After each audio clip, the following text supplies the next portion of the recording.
Hi hello. സുടുമോൻ ദേ ഉറക്കമൊക്കെ കഴിഞ്ഞ് ദേ എണീറ്റ് വരണതാണ് കേട്ടോ. കുറച്ചു നേരം കിടന്ന് ഉറങ്ങി. പിന്നെ ദേ മഴ പെയ്തു. മഴ പെയ്തപ്പോഴത്തേന് സുടുമോൻ എണീറ്റ് കൂടെ ദേ അങ്കായി. മഴയുടെ സൗണ്ട് കേട്ടപ്പോ കുറച്ചേരം ഒന്ന് കാറി പൊളിച്ചു. പിന്നെ അവിടെ തന്നെ ഇരുന്നു കേട്ടോ. അവിടെ തന്നെ കിടന്നു. ആരും കാണണ്ടായി. ഇപ്പൊ അവിടെ തന്നെ കിടന്നു.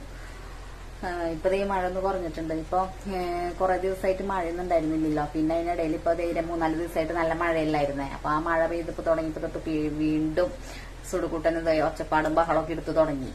ഇപ്പൊ ദേ കാലൊക്കെ പൊന്തിച്ച് കിടക്കുന്നുണ്ട്. ചായ കുടിക്കണം എന്ന് പറഞ്ഞിട്ട് നിൽക്കുന്നുണ്ട്. ചായ വേണമെന്ന് വെച്ചപ്പോ ആന്ന് പറയുകയും ചെയ്തു. ദേ ഇപ്പൊ ദേ അമ്മയുടെ തലയിലേക്ക് ആ കാലെടുത്ത് വെച്ചു. എന്താ അനുസരണ അല്ലേ. അപ്പോ ഞാൻ സുടുക്കൂട്ടന് ചായയൊക്കെ കൊടുക്കട്ടെ കേട്ടാ. ചായയൊക്കെ കൊടുത്ത് സുടുക്കൂട്ടനെ ഒന്ന് സുഖാക്കിയൊന്ന് എടുക്കട്ടെ. സുടുക്കൂട്ടൻ ഇങ്ങനെ ഞാൻ എന്താ പറയാ, എപ്പോഴെപ്പോഴും കണ്ടിരിക്കുന്ന വയ്യായും കാര്യങ്ങളാണ്. അത് കാരണം കൊണ്ട് എനിക്ക് സത്യം പറഞ്ഞു കഴിഞ്ഞാൽ മനസ്സിനായാലും ഒരു അസ്വസ്ഥതയാണ് കേട്ടോ.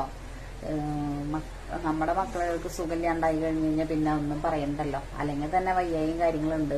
അതിനിടെ കൂടെ 100 കൂട്ടം പ്രശ്നങ്ങളും കാര്യങ്ങളും ഒക്കെ ഉണ്ട്. അപ്പൊ അതിനിടെ കൂടെയാണ് നമ്മൾ ഈ ഷോർട്സ് ആയാലും ചെറിയ റീൽസ് ആയാലും ഒക്കെ എടുത്തു പോണത് കേട്ടോ.